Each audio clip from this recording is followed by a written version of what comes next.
The next day, I never thought I'd be here, standing on the edge of a legal battle with my own family. But when she hit me with that wrench, I finally snapped. My sister Sophia, the golden child. The one who could do no wrong. And I just Carson, the one who had to work for everything, the one who was never enough. Growing up in Portland, Oregon, my life was a study in invisibility. My parents, Rhea, Mare and Thomas, loved to present a perfect picture to the world. On paper, we were a typical middle-class family. My father, a bank manager, always wore the crispest suits, his polished shoes reflecting his status. My mother, a successful real estate agent, had her fingers on the pulse of Portland's luxury market. They were the epitome of the American dream. But inside the house, things were different. I was never the one they celebrated. That role always went to Sophia. From the moment she was born, just 3 years after me, the dynamic shifted. I remember being the center of attention when I was a toddler. But that all changed when Sophie came into the picture. Her golden curls, those big blue eyes that matched my mom's, everyone adored her, and I was left in the shadows. I asked for a bicycle for my 8th birthday. Nothing extravagant. Just a basic model I'd seen at the local store. But instead of that, my parents gave me used one from a garage sale. The damn thing broke within 2 weeks. When Sophia turned 8, she got a brand new purple bicycle with streamers, a basket, and a matching helmet. The next day, there was also a special birthday party at the local rec center with 30 of her classmates. When I asked my mom why, I didn't get the same treatment. She just shrugged it off. Sophia is more social. She needs these things for her development, she said.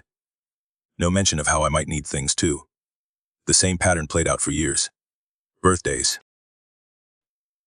Mine were just quiet family dinner at the store, bought cake. Sophia's were lavish, with themes, hired entertainers, and custom cakes. I stopped expecting anything special when I turned 12. It wasn't worth the hurt anymore. And it wasn't just about the parties. My achievements were always overlooked. In 5th grade, I won the science fair with a project on automotive engineering. I was proud of it, but neither of my parents showed up to the ceremony. 2 weeks later, they both took a day off work to attend Sophia's choir concert. She didn't even have a solo. Your project was during work hours, Alfredo. My father said dismissively when I pointed out the unfairness. We can't just leave our jobs for school events. The injustice of it all felt suffocating. But I learned to accept it. I stopped asking for help with my homework, stopped sharing my wins. What was the point when no one cared? The worst part, they never understood me. They didn't care about my love for cars, my desire to fix things, to rebuild. My Uncle Frank, my father's brother, was the only one who ever got it. When I was 12, he let me help restore his vintage Mustang. For the first time in my life, I felt like I mattered. I was good at something. But when I told my parents about it, my mom made a face. That's dirty work, Alfredo. You should focus on your studies. Dad didn't even react.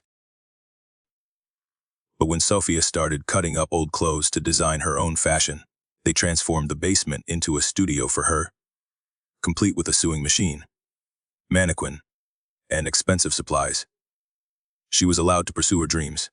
I was supposed to keep my hands clean. By the time I was 13, I had become self-sufficient. I packed my own lunches, washed my clothes, learned how to cook.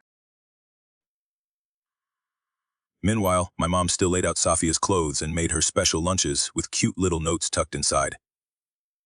My dad would sit with her every night, helping her with homework while I struggled through my own problems alone. At 16, it finally hit me. My sister would always be the one they chose. I watched her receive a new laptop for her good grades in school despite her C average. I had never received anything close to that, even though I worked harder. Next. Night at dinner, I finally asked, why does Sophie get everything handed to her, while I have to work for every little thing? The silence that followed was unbearable.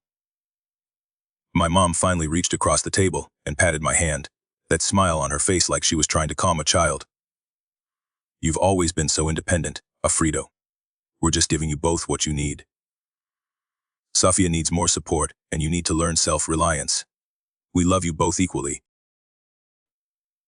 My father didn't look up from his plate. Don't be dramatic, son. This victim mentality won't get you anywhere in life. I remember my chest tightening, my hands shaking. I felt invisible. It wasn't the first time they had dismissed my feelings, and it wouldn't be the last. My frustration festered. I withdrew more into myself. They never saw me. Not for who I was, not for what I did. All I wanted was to feel seen, to feel like I mattered.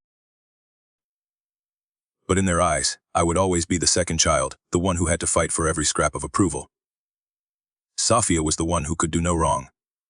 And then, one day, I realized I had stopped needing their approval altogether. Or so I thought. It took years for me to finally understand that nothing would ever be enough for them. But it wasn't until the wrench incident that everything came crashing down. That moment, when she hit me, was the moment that changed everything. I would never be the same again. I'll never forget that day. It's burned into my mind. That's when I knew I wasn't going to let them treat me like this anymore.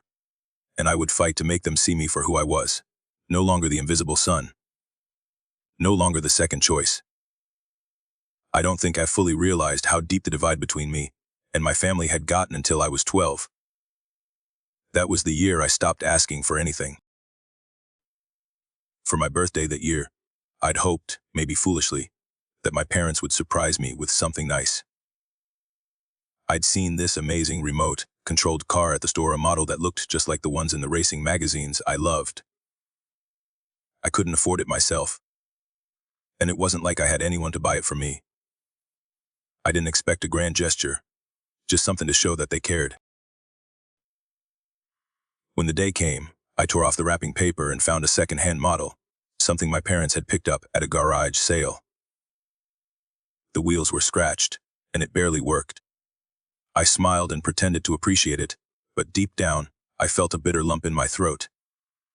My sister's birthday was only a few weeks later, and she got the latest smartphone.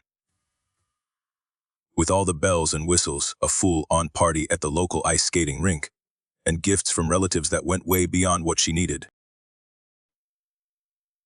I watched it all happen, feeling the weight of the unfairness like a physical blow. The worst part wasn't even the material things. It was how my parents treated me when I did something right. When I won the science fair in 5th grade, I thought they'd be proud. It was my first real victory, and I was eager to share it with them. I reminded them a few times about the ceremony, but when the day came, they didn't show.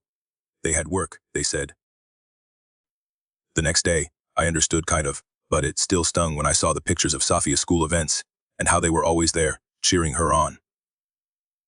A few weeks later, they both took the day off work to watch Sofia sing in a school choir concert, even though she didn't have a solo.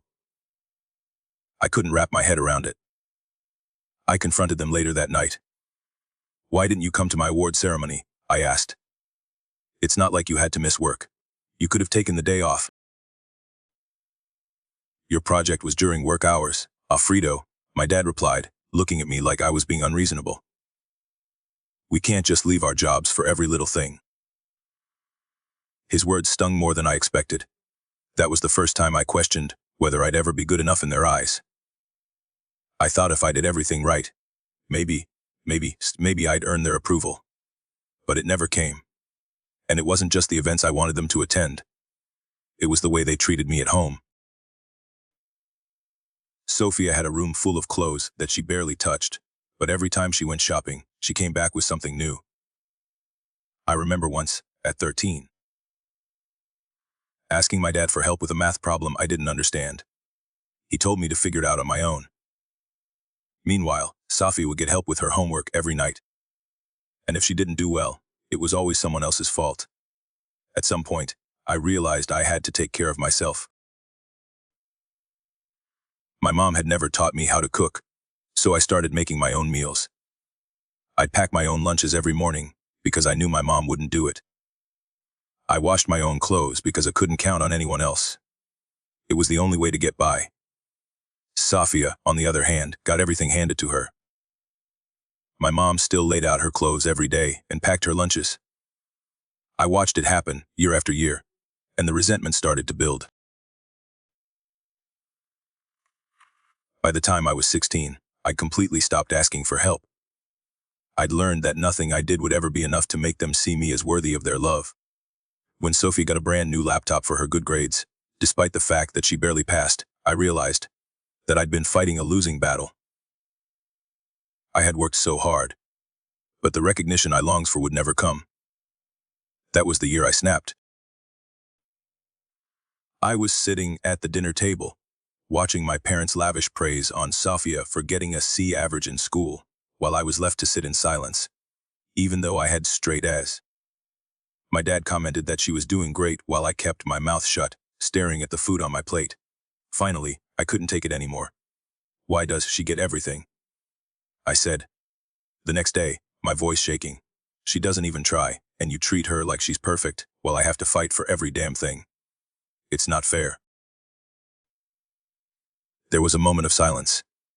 My mom looked at me, a slight frown on her face, before she reached across the table and patted my hand like I was a child. The next day, you've always been so independent, Alfredo. We're just giving you both what you need. Sophia needs more support, and you need to learn self-reliance. We love you both equally. The words felt like a slap. It wasn't that they didn't love me. It was that they didn't see me. They didn't see what I had accomplished, the hours I spent studying, the sacrifices I made to prove my worth. I was just the quiet one. The one who didn't ask for help. The one who never made a fuss. And at that moment, I realized something. They would never see me for who I really was. Not unless I made them. I wouldn't let them keep me in the shadows any longer. I didn't know how, but I knew I had to fight for myself. If I didn't, no one else would. I couldn't stay invisible forever. The next day, by the time I turned 18, I had made peace with the fact that my parents would never treat me the way they treated Sophia. I'd stopped asking for their attention. The next day, their approval. I was used to the silence, the indifference. But that didn't mean it didn't hurt every damn day. I had learned how to bury it, to keep my mouth shut and my head down. The next day. But when I saw how easily they handed her everything, how they poured all their energy into making sure her life was perfect while I worked my ass off for every inch of ground, I couldn't ignore it anymore. It all came to a head after my high school graduation. I had worked harder than I ever thought I could, juggling school, part-time jobs, and taking care of myself, and I graduated with honors. I was proud of myself. But when I looked out into the crowd during the ceremony, I didn't see my parents' faces lit up with pride. They were there, sure, but their attention was fixed on their phones. The next day, probably taking pictures of Sophia. She was a sophomore at the time, ushering at the event. She'd barely done anything to earn attention, but she got it anyway. My name was called, and the applause was polite, quick, nothing special. The next day, when the ceremony ended, my mom gave me a quick hug, muttered something about good job, Alfredo, and then rushed off to gush over Sophia, who was wearing a sash for being an usher. My dad didn't even look up. I had done everything right. I had worked my ass off for this moment. And still, it wasn't enough. It was never enough. When Sophia graduated 2 years later, the difference was impossible to ignore. They threw her a huge party. The entire family came, friends, distant relatives, they were all there. There was an actual celebration, complete with a fancy venue and a catered meal. She got a diamond necklace as a gift, while I had gotten a $50 gift card for graduation. I tried not to feel the sting, but it was impossible. They didn't even try to hide it anymore. The truth was clear. I would always be second place. And then came college. The next day, I had been accepted to Portland Community College's automotive technology program, which was exactly what I wanted to do with my life. My dream was to work on cars, fix engines, build something from nothing. But when I told my parents, the response was exactly what I expected. My dad glanced at the acceptance letter and muttered something like, "Community college. Well, I guess that makes sense for you. No excitement, no pride, no congratulations. Just a comment about how my path was expected." But the real slap came when I asked for help with tuition. "We're really stretched thin right now, Alfredo," my father said, his face tight. The economy. The mortgage, there's just not enough extra money. I nodded, already knowing what was coming. It was the same answer I always got. I understand, I said. I'll figure it out. 2 weeks later, Sophia waltzed in with an acceptance letter from the Pacific Northwest Fashion Institute. My parents were over the moon. They popped open a bottle of champagne and started calling relatives. "We're so proud of you, sweetheart," my mom exclaimed, hugging Sophia tightly. "Don't worry about a thing. We'll take care of everything. Tuition, your apartment, living expenses, all of it. Just focus on becoming a great designer." I sat there, feeling my chest tighten as they made all these promises to Sophia. The tuition at her private school was 4 times what my community college would cost. And yet, they had no issue with covering it all. When I moved into my tiny studio apartment, I had to borrow Uncle Frank's truck and move my own things. Meanwhile, when Sophia moved into her luxury student apartment, my parents hired movers, bought her new furniture, and stocked her fridge with food. But I didn't ask for their help. I never did, and they never gave it.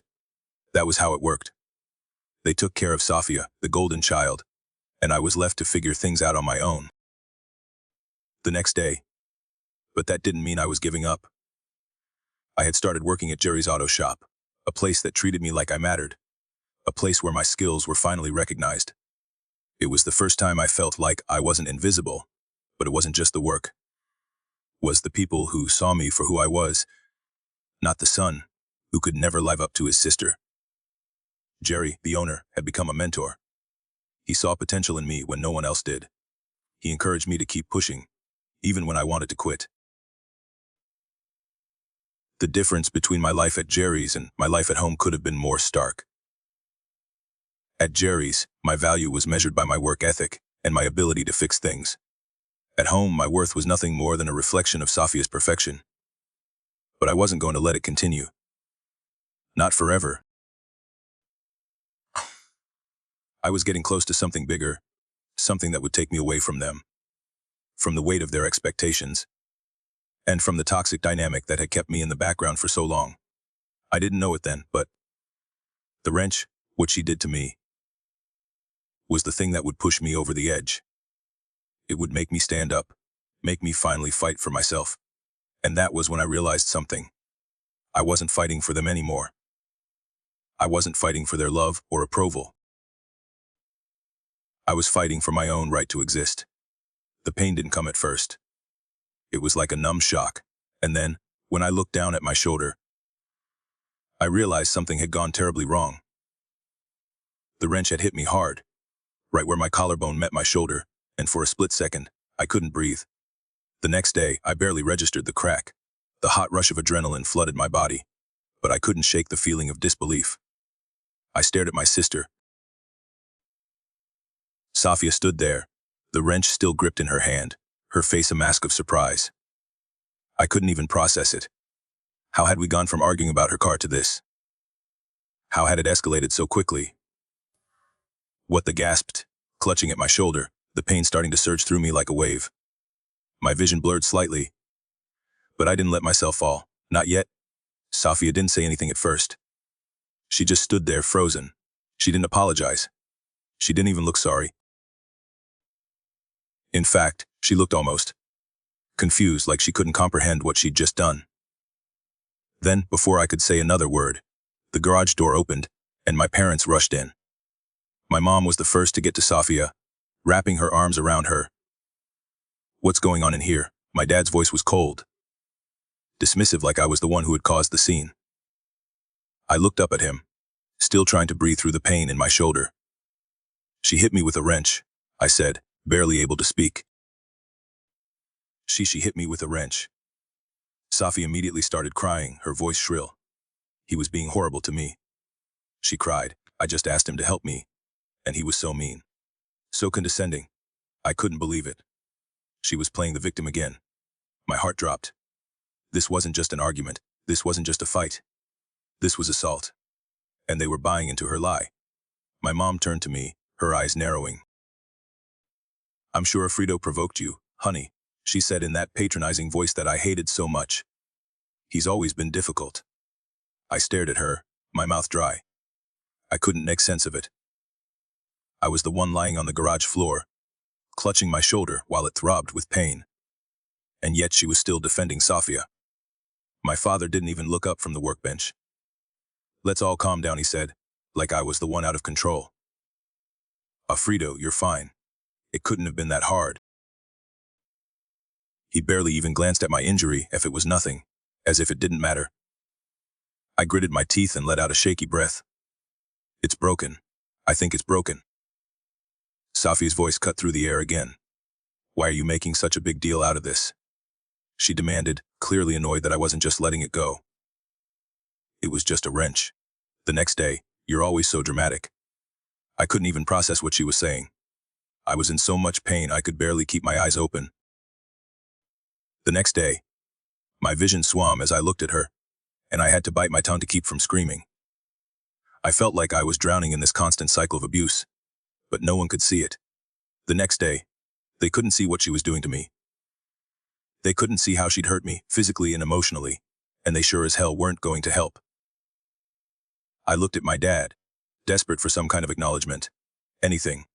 "Dad, look at me," I said, my voice cracking. "She hit me with a wrench. I'm hurt." But his face remained blank. He didn't move. "You'll be fair.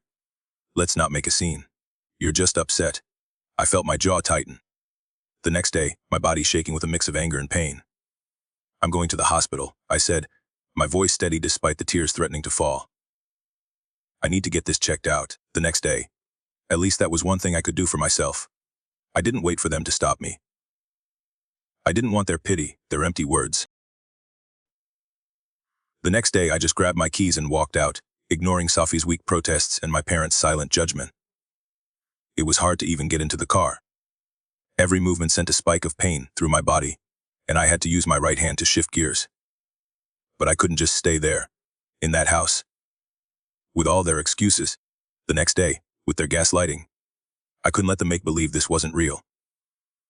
I wasn't imagining this. I wasn't overreacting. I had to go to the hospital. The drive was a blur. The pain got worse, and by the time I reached Portland General, I could barely breathe without it hurting. The nurse who saw me immediately took me in. The next day, her face going from routine concern to alarm, as she took in the swollen shape of my shoulder. "You need to be examined right away," she said. The next day, I barely heard her over the rush of blood in my ears. They took x-rays. The doctor came back, looking at the results with a frown. "You've got a clean break in your collarbone," she said. "This is serious. We need to get you stabilized." That's when it hit me. This was real. This wasn't just some fight. This wasn't just another argument with my sister. She'd assaulted me. And my parents had been there, watched it happen, and still chose her. They always chose her. The doctor gave me a sling and pain medication. But she didn't stop there. "Have you considered reporting this?" she asked gently. "This is assault. We can't just ignore it."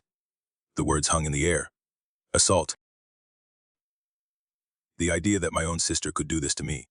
The next day, that I could go from being the neglected son to victim of physical violence in a family that had always minimized my pain. It was too much to process. But I knew one thing for sure. I wasn't going to let them get away with it. I left the hospital that night, a clean break in my shoulder, and a burning need for justice in my gut. I wouldn't just let this slide. This was the moment that changed everything. I had been invisible my whole life, but not anymore. Now I had the chance to make them see me. The days after the incident were a blur. My shoulder ached. But that wasn't what hurt the most. It was the feeling of betrayal, the realization that my own family had turned against me again. No matter how many times I had been ignored, no matter how many times my efforts were downplayed, this was different. This wasn't just neglect anymore. This was violence. And they had seen it happen. They had watched Sofia hurt me, and instead of stepping in, they sided with her. It was impossible to ignore the weight of it. I couldn't pretend it didn't matter anymore. The next day. But I also couldn't just let it slide. I had spent my whole life trying to avoid confrontation, trying to keep the peace. But that night in the garage had shattered all of that. The next day, I wasn't going to let them gaslight me into thinking I had imagined it. I wasn't going to hide my pain to protect them.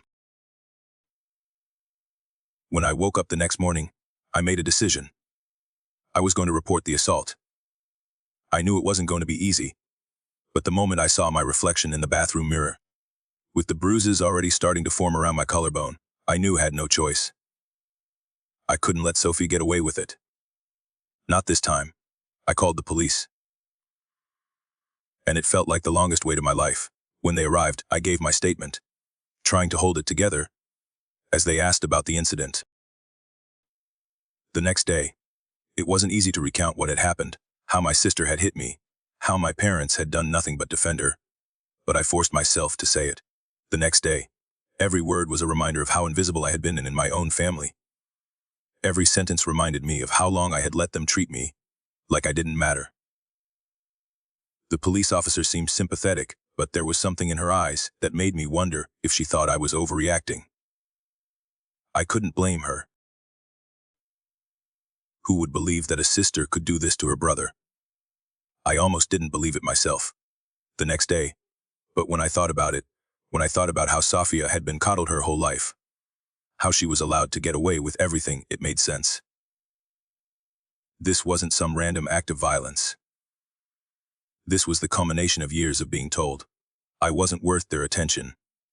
Years of being overlooked while she was given everything. The next few days were a whirlwind.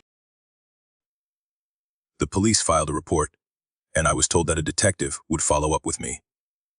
But I didn't wait for that. I reached out to an attorney the next day, hoping she could help me navigate the mess I'd found myself in. Her name was Sarah, and when she first spoke to me on the phone, I could hear the professionalism in her voice. She wasn't offering me empty promises, but she was willing to help. I know it's hard, Carson, she said when we met. But you need to understand that this isn't just a family issue anymore. It's a legal one.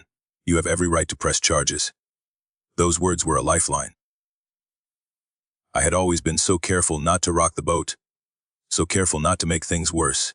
But now I was being told I had every right to stand up for myself. The next day, it felt like a weight had been lifted off my chest. The thought of going up against my parents, of having to face them in a courtroom, was terrifying. But the more I thought about it, the more I realized it was the only way I could ever truly escape from the shadow they had cast over me. The next day, I had spent my whole life living in a world where nothing I did mattered, where I had to prove myself over and over again, only to be told I wasn't enough. I couldn't live like that anymore. The moment I decided to move forward with the case, I felt a sense of clarity. It wasn't about revenge. It wasn't about hurting anyone. It was about finally taking control of my life. It was about reclaiming my sense of worth, about standing up for myself when no one else had. But it wasn't easy. The next day, my parents didn't take it well, of course. My mom called me the night I hired the attorney. Her voice was shaky, like she was trying to keep her composure. But I could hear the hurt in her words. "You don't have to do this, Carson," she said. "It's just a misunderstanding. Safia didn't mean it." I didn't even know how to respond. She wasn't even acknowledging what had happened. She wasn't acknowledging the fact that I had been hurt, that I was in pain, physically, emotionally. She was still protecting Safia, still putting her above me. "I'm doing this for me," I said, my voice steady despite the weight in my chest. "I'm not doing this for you." There was silence on the other end of the line, and for a second, I thought she was going to hang up. But then she sighed a deep, almost resigned sound.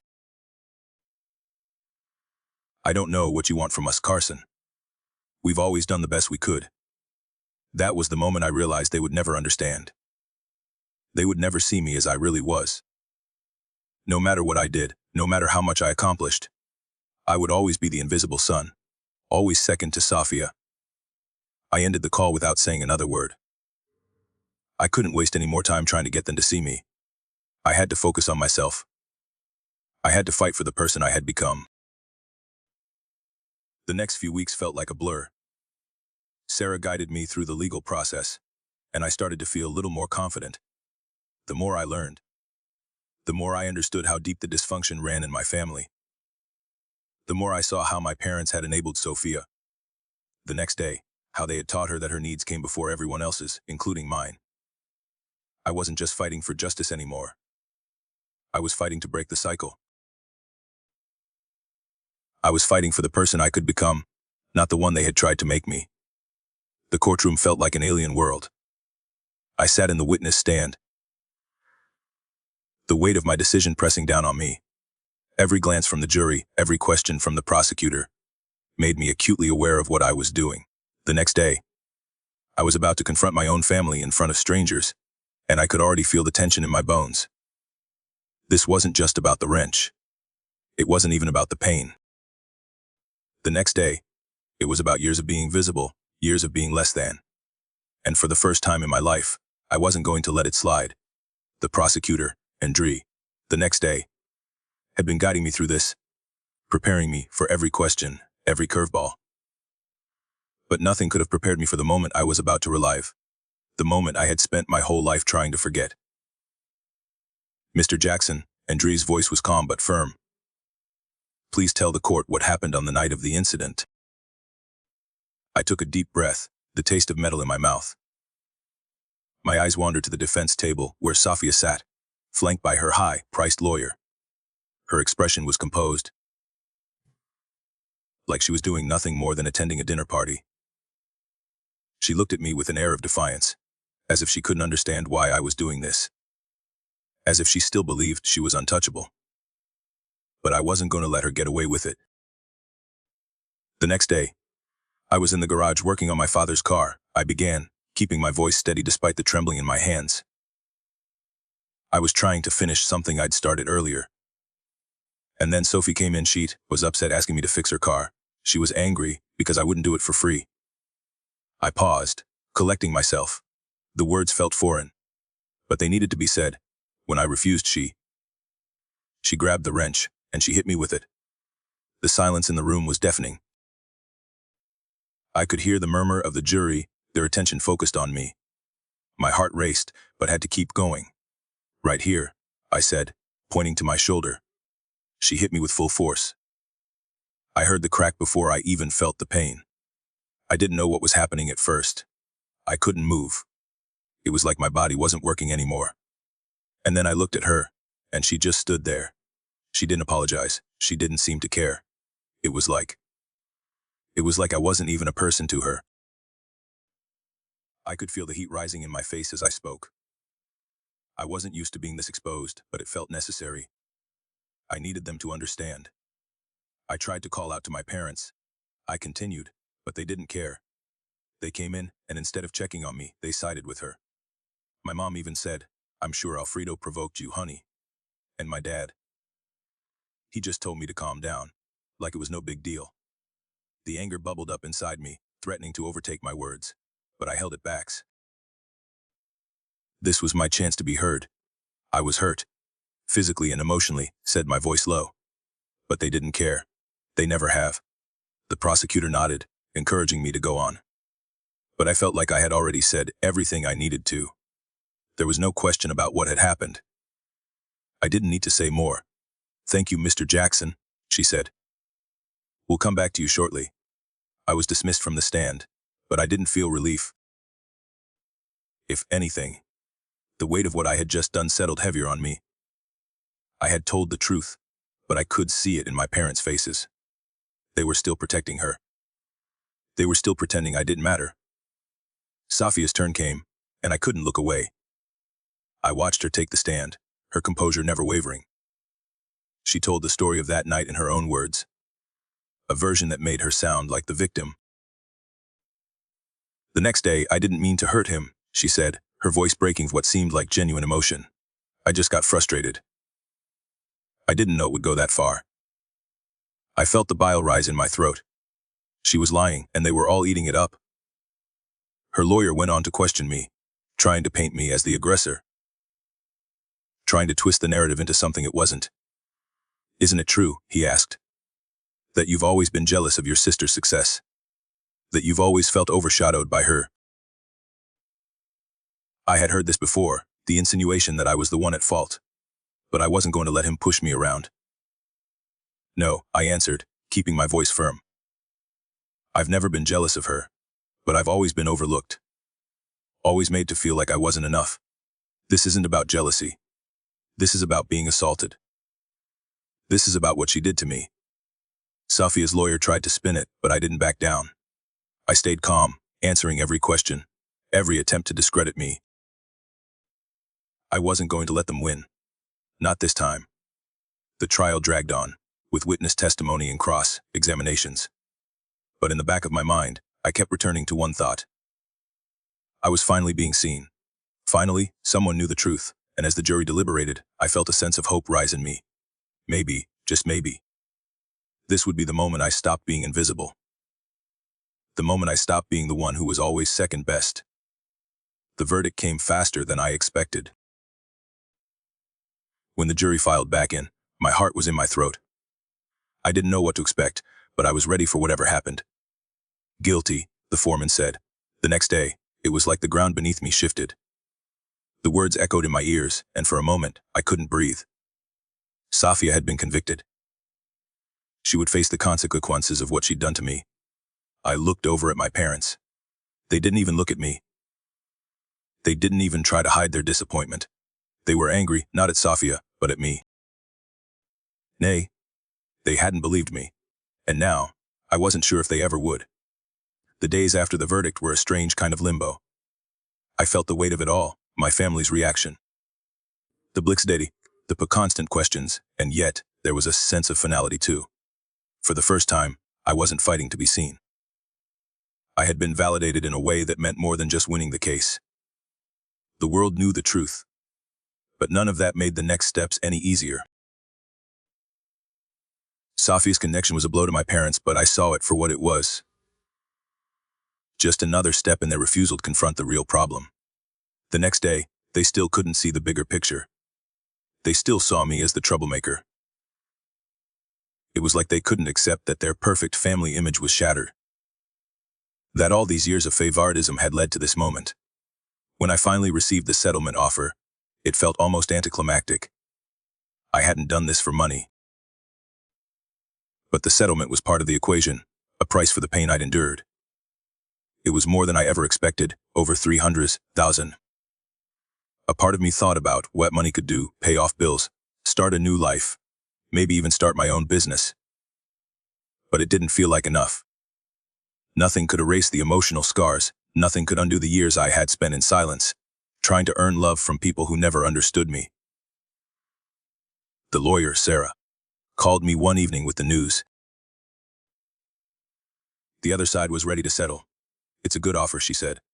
It gives you everything we were aiming for medical expenses, lost wages, pain and suffering, and punitive damages. Punitive. That word stood out. I'd spent so many years being ignored, made to feel small. That money wasn't just compensation for the physical injury. It was a slap back in their faces. It was proof that it mattered. I'll take it, I said, not even thinking twice. But even as I agreed, I felt a strange emptiness. I had never cared about the money. All I wanted was to be acknowledged, to not be the invisible son anymore. The settlement was validation, but the emotional toll of the case. The judgment from my family, it didn't go away with a check. After the deal was made, things with my parents only grew worse. They couldn't accept that I had won. That I had stood up for myself. They didn't reach out to congratulate me, or even acknowledge what had happened. The next day, instead, they sent me angry messages filled with guilt and accusation. They called me selfish for involving the police, for dragging their dirty laundry into the light. They blamed me for ruining our family. They never once asked how I was doing, how it felt to be broken by someone you loved. I blocked their numbers. The next day, it was the only thing I'd do. I'd protect myself from their constant need to manipulate me into feeling guilty for something that wasn't my fault. At least Uncle Frank had my back. He was the one person in my family who had always seen me for who I was. He didn't side with Safia because she was the favorite. He didn't ignore the abuse, didn't gloss over the years of emotional neglect. He'd been the one person who'd shown me real support during the trial. And when the settlement came through, he called me immediately. "I'm proud of you, kid," he said, his voice warm and steady. "This is more than just a financial win. You stood up for yourself. That's something you'll carry with you." His words meant more than I could express. For the first time, someone outside of my small circle acknowledged how far I'd come. How hard it had been to fight against not just Safia, but my parents. The next day, the people who should have been on my side all along. But even with the victory, I couldn't shake the feeling of loss. I had finally done what I needed to do, but the cost was higher than I had expected. I was done with my family. For good. The truth was out there now, and I didn't need their approval to know I had done the right thing. But the hole left by years of neglect and gaslighting wasn't so easy to fill. A few weeks later, I walked into a bank and opened a business account with the settlement money. The next step was starting something real, something that belongs to me. The idea of opening my own shop had been with me for years. Now, I had the means to make it happen. I used the money to purchase an old garage on the east side of Portland, a place that had seen better days but had potential. It wasn't much, but it was mine. It was a second chance, something I could build from the ground up. I worked on the shop day and night, pouring everything I had into it. The physical work gave me something to focus on, something to distract me from the constant pull of the past. As I got the garage in shape, I started to think about the kind of business I wanted to run. Something based on merit. Something that recognized hard work, not family connections. The renovation wasn't quite easy. But every time I looked around the shop, I saw something different, something that wasn't dependent on the approval of anyone else. No one could take this from me. This was mine. I would build it with my own hands, with the skills I had fought so hard to develop. But the emotional scars still lingered. The holidays were the hardest. It wasn't just the loneliness. It was seeing the life I had always wanted. One where my family would be proud of me, never come to fruition. I had my friends, people who had stuck by me. But the absence of my parents, the emotional distance from them, was a constant reminder of how broken my family was. No matter what I accomplished, the next day, I couldn't erase the feeling of being abandoned. The first few months of the shop felt like a dream, but also like a battle.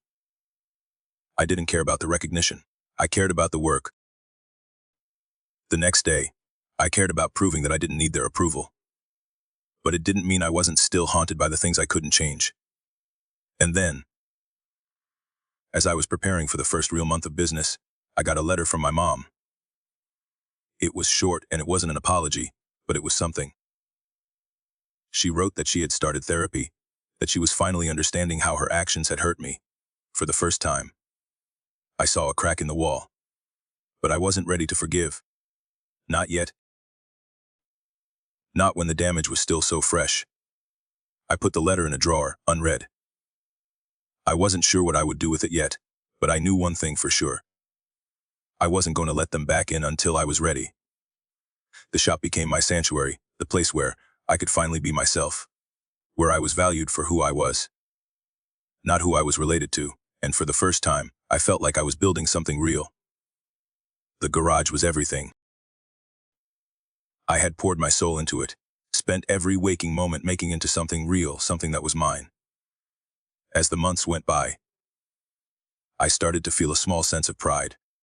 It wasn't perfect yet, but it was getting there. Each car I worked on, each job I completed, added to the foundation of what I was building. Second chance mechanics, there was a kind of poetry to it. Not just because I'd rebuilt the business from the ground up, but because I was rebuilding myself too. I hired Tony, the service manager who had worked with me at Jerry's shop. He knew the business, and we had a rhythm right away. He was a steady presence. And we both worked tirelessly to make the shop known for quality work and fair pricing. Then there was Miguel, a young apprentice who had just graduated from technical school. He reminded me a lot of myself at that age, eager, determined, but still needing to prove himself. I saw potential in him, and he quickly became another piece of the puzzle. The first few months were slow, but as word spread about our honest work, the customers came in. I had the satisfaction of knowing I was doing something the right way. There were no shortcuts here. It was hard work, but it was mine. My hands were dirty, my back ached. But for the first time in my life, I didn't feel invisible. The real reward came when I started seeing the impact I was making on the community. The next day, I began to get involved with local events, attending classic car shows, building a network of clients who appreciated the kind of craftsmanship we put into each job. The work was rewarding, but the people were what made it real. I had a community, now a team that respect me for my skills, not my last name. I was part of something that wasn't based on family ties or expectations. It was based on what I had built from scratch. The next day, Uncle Frank became a silent partner, investing some of his savings to help me expand. He was there every week, offering advice, checking in, making sure I wasn't burning myself out. It was his support that had kept me going all these years. I still couldn't bring myself to reach out to my parents. Every time I thought about it, I felt the weight of everything that happened. The gaslighting, the favoritism, the rejection. They still hadn't acknowledged what they'd done. They still hadn't said they were sorry. The holidays came around, and with them, the usual pang of loneliness. It wasn't just the absence of my parents, though. It was the way they had always made me feel like an afterthought, a second-choice son. That night, I sat in the quiet of the shop after closing, sipping a beer and reflecting on how far I'd come. The emptiness was still there, but it wasn't as suffocating as it used to be. I had something now, my own life, my own purpose. It wasn't perfect, but it was mine. Then, one evening, I got a call from my mother. She was apologizing. She said she had been seeing a therapist, trying to understand how her actions had hurt me. She said she realized now what they had done wrong. I sat there, stunned, the phone pressed to my ear, unable to find words. The next day, she wasn't asking for forgiveness. She wasn't begging me to come back. She was just acknowledging the damage. "I've been a terrible mother," she said, her voice shaking. The next day, "I've been blind, and I've hurt you. I don't know if I can make up for it, but I want you to know I see it now." I didn't know how to respond. A part of me wanted to scream at her, to tell her how much they had broken me, how much I had suffered because of their favoritism. But I didn't.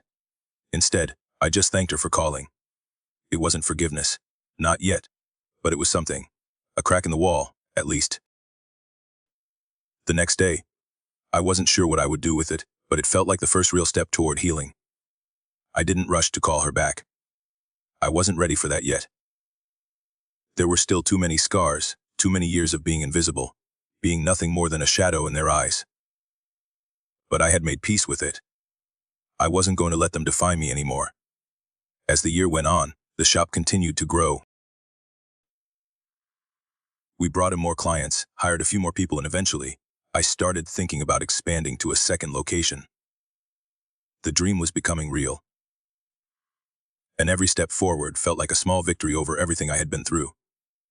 I wasn't just rebuilding my career. I was rebuilding my life. The next day, I was finally the person I was meant to be: strong, independent, and no longer defined by the family who had made me feel worthless for so long. One evening, a few months later, I was standing in the garage looking at the work we'd done. The cars were lined up, the space was bustling with activity, and I realized that, for the first time in my life, I was exactly where I needed to be. The man I had become wasn't someone who needed anyone's approval. I had built this life from nothing, and it was mine. I wasn't the son they wanted me to be. I wasn't the brother they expected me to be. But I was finally truly the man I had always needed to be. And that was enough.